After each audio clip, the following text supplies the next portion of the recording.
Welcome to the Creating Wealth Show with Jason Hartman. You're about to learn a new slant on investing, some exciting techniques, and fresh new approaches to the world's most historically proven asset class that will enable you to create more wealth and freedom than you ever thought possible. Jason is a genuine self-made multimillionaire who's actually been there and done it. He's a successful investor, lender, developer, and entrepreneur who's owned properties in 11 states, had hundreds of tenants, and been involved in thousands of real estate transactions. This program will help you follow in Jason's footsteps on the road to your financial independence day. You really can do it.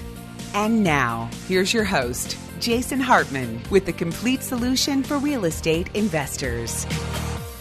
Welcome to episode 1705, and greetings from Dallas, Texas, the Big D, a market where we've helped hundreds of investors buy properties over the years, and it's gotten a little expensive, and you know our philosophy. We are area agnostic.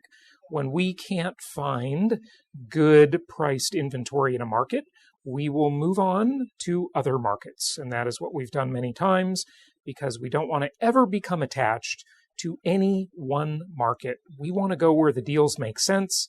For our clients that purchased in some of these markets, they have stabilized rental properties with rising rents, and they can either stay put or they can do the 2-for-1 tactic that I've done many times and I've taught you about over the years. Sometimes our clients even do a 3-for-1 where they do a 1031 tax-deferred exchange and they sell one of their highly appreciated properties and they buy 2 or 3 more, improving their cash flow and diversifying their risk, having a more diverse portfolio. And it's just a great plan. It's worked for many of our clients. It's worked for me, and we recommend it.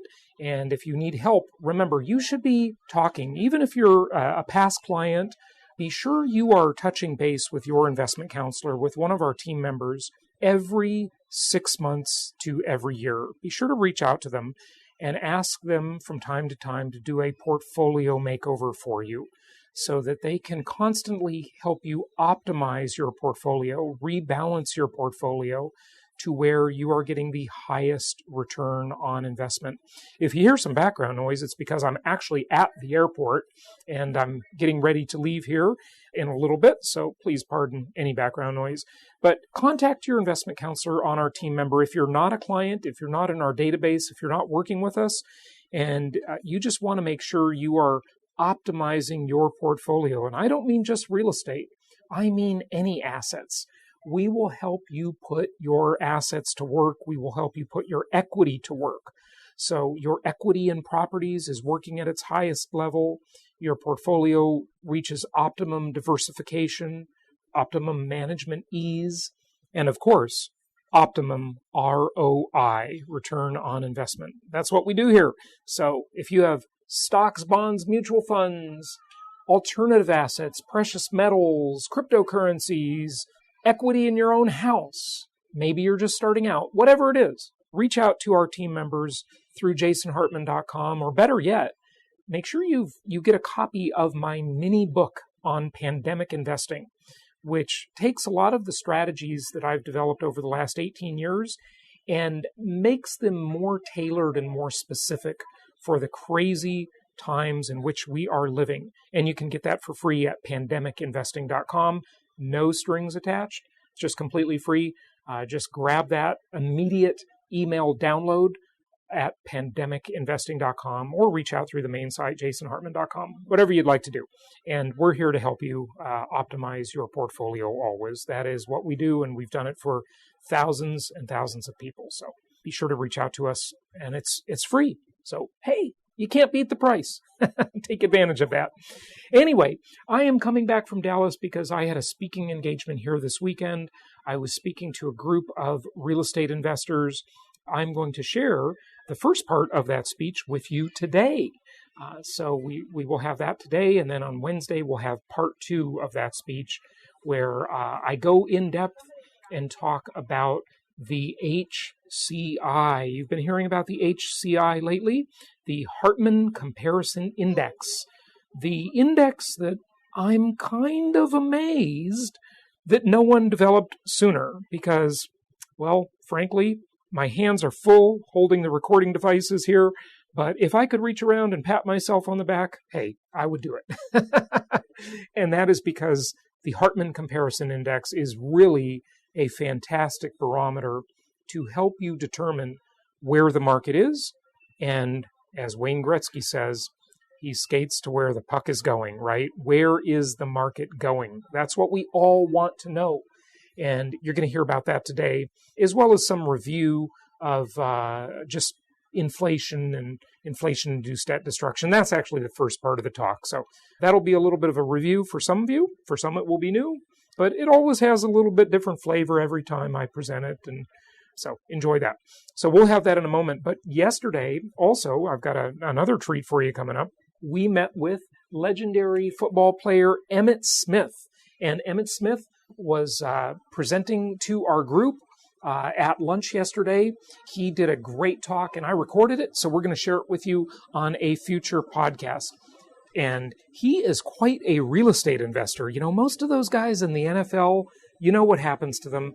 They earn tons of money, and a few years after, they're broke. They declare bankruptcy. The bankruptcy rate of NFL players is truly exorbitant, atrocious. It's awful, right? It's ridiculous. It should never happen, but it does.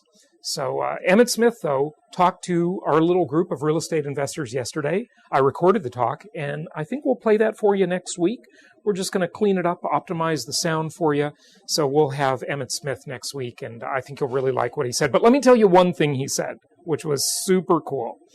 He said that Jerry Jones, of course, the owner, right?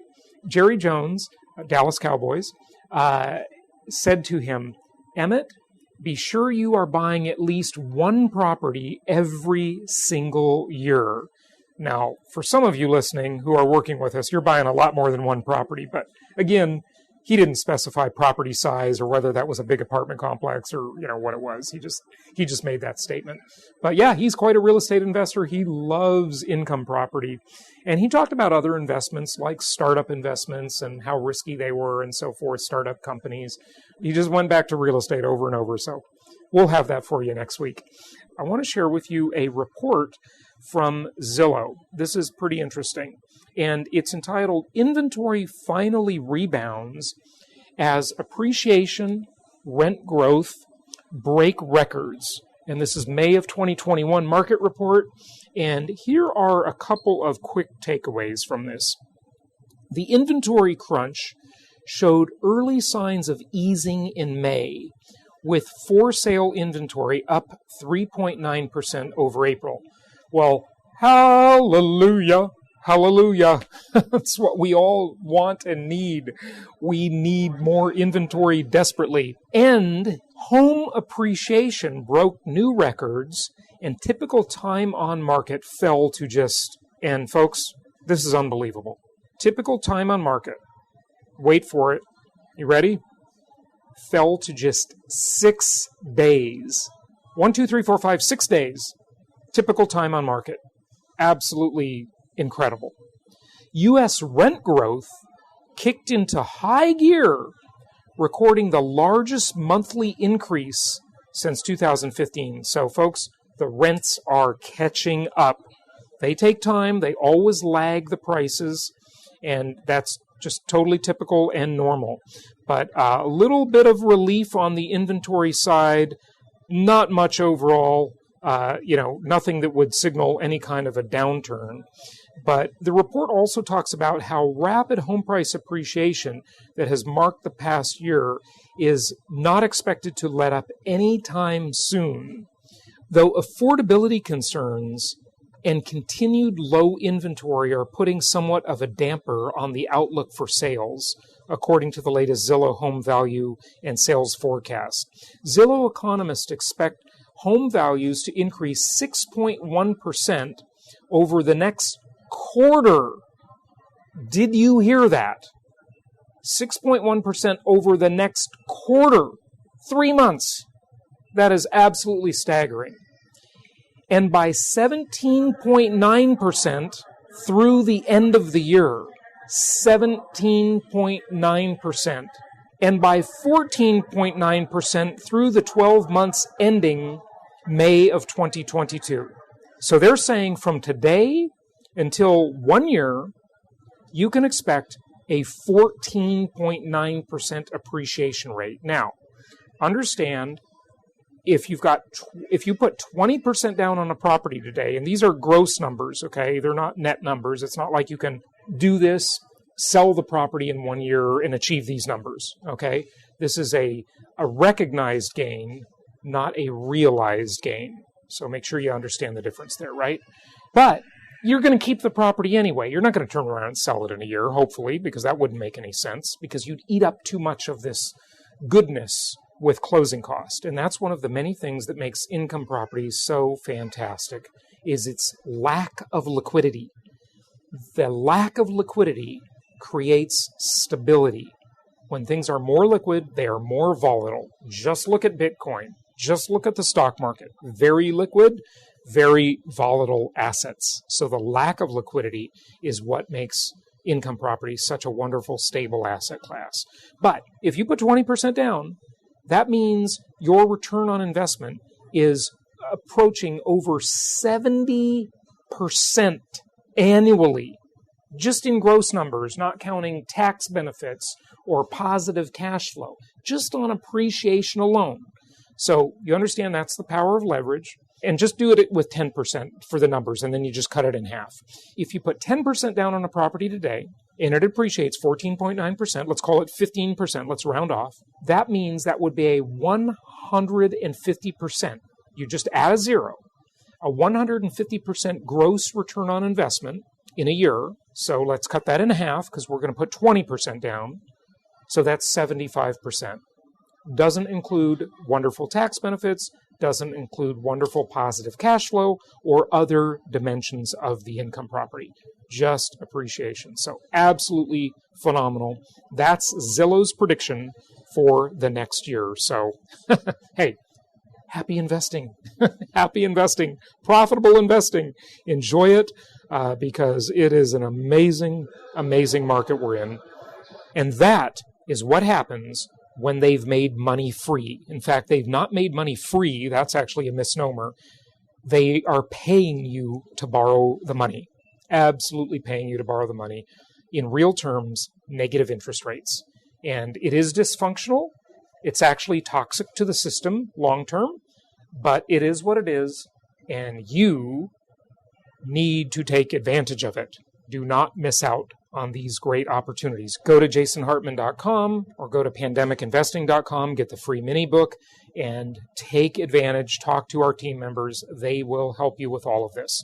All right, so let's go ahead and let's get to part one of my speech from this weekend. This was a group of high-level real estate investors. I closed out the day. I was the last keynote speaker on Saturday afternoon, early evening, and got some great feedback from this talk. So enjoy it, and we'll have part two of it on Wednesday. Inflation is crazy right now. We heard Stuman last night reference, I think he said it was 6% this month or last month or whatever. And so our next speaker is going to talk about how to capitalize on a marketplace in that condition, how to capitalize off what's coming. For most people out there in seasons like 2008 to 2011, most people are losing. You guys might have been some of them. I have no shame in admitting I lost everything. I started my real estate investment business 2005 as a 21-year-old. Had no idea what I was doing, but I was in the right place at the right time. Stated income, stated asset, 100% finance loans. You guys remember that? I was buying houses every day. 2008 through 10, I lost it all. And shame on me or whatever, shame on the economy that first time. But this next time I'm excited because in the type of economy where I lost everything, this next time is going to be my career defining moment. In whatever's coming, whatever it looks like, because there's a lot of different factors this time around than there was in 2008. But I've watched really wealthy people get exorbitantly wealthy in down times when the majority of people are losing. Who knows what I'm talking about? Raise your hands. So how many of you would like to just have a conversation around those topics of how to make money in a down economy, in inflation, and in times like we will be facing? Do you think that'd be a valuable use of our time right now, guys? Yes or no? All right, well, it is the last session of the day before we go into our evening activities, so I want you guys to give them a lot of energy because it's going to be awesome. Ladies and gentlemen, give a huge round of applause to Mr. Jason Hartman. Come on up here, bro. Thank you. How's everybody doing? Nothing like being the last speaker of the day when everybody's tired. Yeah? Okay. So, how many of you think we are in a real estate bubble? Anybody? Not that many. Wow. I'm kind of surprised. Usually when I give this talk, and this is about the third time with this particular talk, a lot of people are worried about a bubble. In fact, that is the most common question I get from my podcast listeners, YouTube viewers, is, are we in a bubble? And if so, when will the bubble pop? So I want to explore some of that today and talk about this bubble conversation. There are kind of two parts to this presentation, and I'm trying to pack a lot of content into a very short time. So I'll breeze by some of it, but of course I'll be available at the bar and so forth. But this is kind of the reality, right? I mean, I just sold one of my properties, and you just wait another week and you'll get 20 grand more. It's absurd, right? You know, we'd like to see something a little higher priced. Well, I can show you the same house tomorrow morning, right? So pretty crazy. How many of you think the government has been highly irresponsible? Yeah, okay, more people there. All right, good. So the question is, what does this lead to? What does this government irresponsibility lead to? Do you know, and the numbers change on this, but you've probably heard these kinds of stats, that of all the dollars ever printed, ever, just last year, 20 to 35% of them were printed.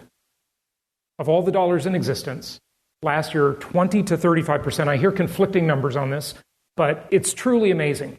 Now, think about it. You know, I'm kind of a hack economist, and the study of economics is really the study of scarcity. That's what economics is. It's how to use scarce resources. And if you think about currency, I'm calling it currency rather than money, currency derives value from only two things, in my opinion. It's scarcity and its utility. So if you have more dollars or more euros or yen or pesos or whatever, chasing a limited supply of goods and services, the price of those goods and services will increase. That's the basic academic definition for inflation. And so the question is, we did that 12 years ago. During the Great Recession, we created tons of new dollars, and everybody was going out of their mind thinking, why isn't there inflation? Well, there was inflation, but there wasn't as much as a lot of people thought. Now we are finally seeing some real inflation, but the amount of inflation compared to the amount of dollars created is still very, very low. So the question is, what will the future hold? What does that mean to us? How can we profit from that? And I hope to share that with you today. Okay, so the government is in a mess. I've identified 6 ways the government could get out of its mess. What does it do to become a financially sound government again? Well, one thing it could do is default on all its promises. It could simply say, you know what, sorry, we overspent. You know, Reagan had this great quote. He said, to say that the government spends like drunken sailors is an insult to drunken sailors, right? And it is. It's absolutely ridiculous.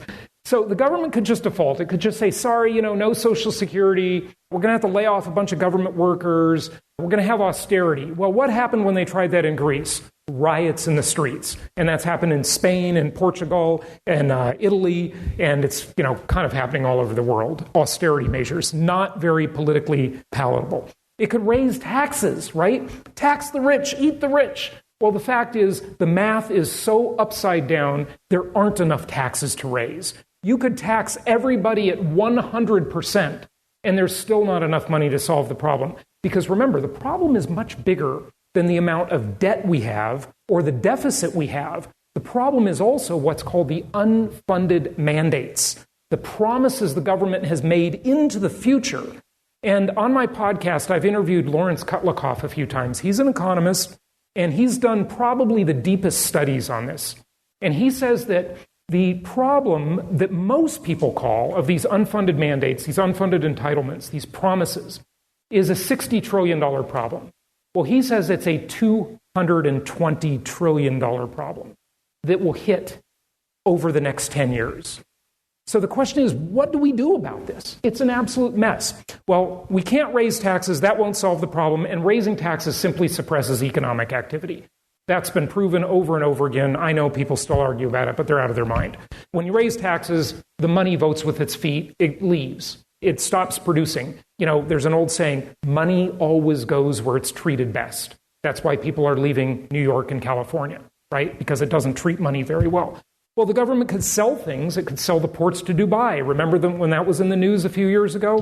The BLM sells off land regularly. So, there's assets the government has it could sell. It could steal. It could use the military to invade countries, which basically is the story of history. That's not a new idea. Just study Napoleon, and that's what he did. He was like a burglar with an army, right? This is what history is militaries basically getting resources from other countries. On the good side, technological innovation, right? Biotech, energy, nanotechnology, whatever. If this is America-centric, some new great technologies, this could solve huge problems. In fact, when you think of inflation or deflation, think of it like this. It's like a war, okay, or a boxing match. So in one corner, we have bad fiscal and monetary policy. And in that corner, that causes inflation. In the other corner of the ring, we have technology. Technology is deflationary. Certainly, we've all seen this, right? My first cell phone cost $3,200. And it was dramatically worse than my $1,500 cell phone today. You all know this, right? Technology is very deflationary. The question is, in this war between bad fiscal and monetary policy and the great things about technology, who will win remains to be seen. We don't know yet. A lot of technology has certainly come into the world. It's been implemented. The last speaker alluded to that, right? When he was talking about self-driving cars and Uber and robotics and all this kind of stuff that may well lead to a universal basic income, just out of necessity. No matter what you think about that, I'm a libertarian. I have some very libertarian friends who actually are for UBI, which blew my mind for a while, but it may just be the reality. The most likely thing that'll happen, though, is inflation. This is the best business plan for governments and central banks. This morning, I think it was Cody talking about this. Yeah, it was Cody talking about it. He alluded to the idea of how governments inflate away their debts. Think about it. If you owe $1 trillion to China and the inflation rate is 10%, then suddenly you got a $100 billion discount on that debt. Because when there's inflation, basically that enriches borrowers and impoverishes lenders.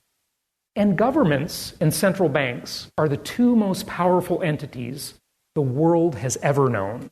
They have standing armies. They have nuclear missiles. They have aircraft carriers. I don't think you can bet against them. So what do? Well, what if we align our interests with them and we just basically do what they're doing? What if we follow their business plan and we think about how could that enrich us, especially as real estate investors? Because income property is the most historically proven asset class in the world. I bought my first rental property when I was 20 years old, fell in love with real estate. It's been my whole career. And my company now helps investors buy properties nationwide. We do about 500 deals a year, give or take. And we help people buy mostly single-family homes in different markets around the U.S. that make sense. So, I teach this stuff, and then I actually help people do it. That's what my company does. It provides a network of sellers for them to buy properties. And so this is the most likely outcome, inflation. In fact, it's been the business plan for decades. Think about it. Ever since the Federal Reserve was created just over 100 years ago, that's been the game plan. But it became especially the game plan 50 years ago. 50 years ago, something happened, and some of you probably know what I'm talking about. I'll show you a video in a second about that. This really became the game plan. And a lot of people, sadly, are still following the old rules. Okay, so to understand inflation, we need to distinguish between nominal and real. Hey, what's that called? Okay, in 2021, it's a $5 bill. What was it called in 1970? Oh, it's still called a $5 bill. Yeah, same name. Different value, though, right? Yeah, absolutely different value. So that's nominal, in name only. The name of something is meaningless. All we care about is what it will buy. So we need to understand inflation is this insidious hidden tax. It hurts most people but it makes real estate investors very, very wealthy if they do it right. Destroys the value of savings, stocks, bonds, even equity in real estate. So equity in real estate is actually something that you might want to avoid if you think there's a lot of inflation. I know, it sounds counterintuitive. We'll get to that in a moment. But thankfully, it destroys the value of my favorite four-letter word, debt. Destroys the value of debt because we pay the debt back in cheaper dollars. It's the most powerful method of wealth redistribution, not taxes, but inflation, most powerful method. And it redistributes wealth from lenders to borrowers and from old people to young people. So from lenders to borrowers, most of us understand. If you borrow money, you get that money in today's dollars, but you pay it back in tomorrow's dollars after inflation hit it and the money has less value. That's wonderful. Absolutely wonderful. Why does it redistribute wealth from old people to young people, though? The old people hopefully have assets. They have stocks, bonds, and savings, right? And the young people have debts. So the old people don't need to die and give an inheritance to the young. It simply transfers through inflation because the younger people with their debts, they're devalued. The older people with their savings and stocks and bonds also devalued. So that's the transfer. So we live in a world of free money. We literally can borrow today at negative interest rates and get paid to borrow. But it's much better than that. It's much better than that. So let's get to that. Okay, so 50 years ago, this guy changed the rules of the game. Richard Nixon in 1971, in August, it's coming right up the anniversary of this, said this interesting thing about this temporary change. The third indispensable element in building the new prosperity is closely related to creating new jobs and halting inflation. We must protect the position of the American dollar as a pillar of monetary stability around the world. In the past 7 years, there's been an average of one international monetary crisis every year. Now, who gains from these crises? Not the working man, not the investor, not the real producers of wealth. The gainers are the international money speculators. Because they thrive on crises, they help to create them. In recent weeks, the speculators have been waging an all-out war on the American dollar.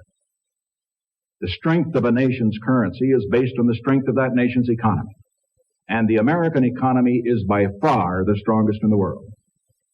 Accordingly, I have directed the Secretary of the Treasury to take the action necessary to defend the dollar against the speculators. I have directed Secretary Connally to suspend temporarily the convertibility of the dollar into gold or other reserve assets, except in amounts and conditions determined to be in the interest of monetary stability and in the best interest of the United States. So Nixon said temporarily 50 years ago. And that's still the deal today. You know, Milton Friedman, the great economist, he used to say there is nothing so permanent as a temporary government program. I love that saying. It's great. Okay, so let's see. So let's talk about a real-life example that happened to tens of millions of people. Don't worry about this wonky spreadsheet. There's only a few numbers you have to pay attention to. I'll go over it with you. So let's go back to 1972, the year after Nixon took us off the gold standard and made the dollar fake news. The dollar just became a piece of paper at that point, not backed by any gold, okay, under the old Bretton Woods Agreement. So in 1972, the median price for a house was just over $18,000. I'll get the laser pointer out here. Just over $18,000. And if you put 20% down, you'd borrow just over $14,000. The interest rate back then was 7.37%. 7.37%. Makes you realize how great it is today, right? But the house was a lot cheaper. So in 1972, a dollar was worth a dollar because there was no inflation yet. So let's review this house now. Dollar's worth a dollar. The annual payments on this house are $1,211 per year or $101 per month. That's the mortgage payment. But what if you go 12 years forward? George Orwell wrote that great book. You all better read because it's happening, 1984, right? So the dollar is now worth 40 cents, and this 101 payment is now $41. So that fixed rate loan got cheaper and cheaper every year. Everybody was still writing this check for the same amount per month, but the value of the check was lower. Okay, so what? Well, maybe not. So now we get to 2001. They're paying off the mortgage. The mortgage is going to be done. The dollar's only worth 24 cents. The monthly payment is only 24 real dollars, even though the check still says 101 nominal dollars. So let's summarize what really happened here. And this really happened. It's not a theory. It happened to millions of people. Remember, they borrowed just over $14,000. They paid back over $36,000, about 3 times what they borrowed. But after inflation, they really only paid back $16,393. Okay? They still paid back more than they borrowed after inflation. But those payments were tax deductible. So after inflation took its bite out of the money and taxes gave them a benefit, and this is for an owner-occupied home, by the way, not an investment property. It's much better on a rental property for several reasons. They really only paid back $12,655. So they thought they were borrowing the money at 7.37%. After inflation, they were only borrowing at 1.06%, but after inflation and taxes, they got paid to borrow, negative 1.16%. They got paid to borrow the money. This happened to tens of millions of people. And think about it, on a rental property, I mean, this is the reason debt is my favorite 4-letter word, because I don't pay my own debts. I outsource the obligation to a tenant. You do the same thing, right? We all do that. It's a wonderful thing. Think about it. What other asset or what other company, the biggest company in the world, Apple, right? Or maybe it's Amazon now, I don't know which. What other company can capture 33 to 40% of someone's income every single month? There's nothing that does that except a landlord. So every single month, the first 12 to 15 days of the month, approximately, your tenant is working for you. All of the stuff they do at their job is to help you. Send them a thank you card. Pretty good deal, okay?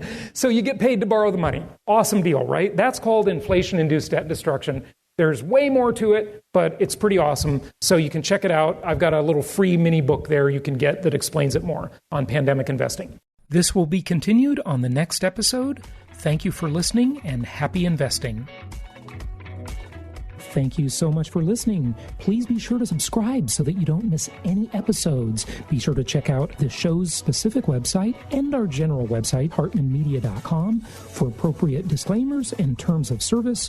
Remember that guest opinions are their own, and if you require specific legal or tax advice or advice in any other specialized area, please consult an appropriate professional. And we also very much appreciate you reviewing the show. Please go to iTunes or Stitcher Radio or whatever platform you're using and write a review for the show. We would very much appreciate that.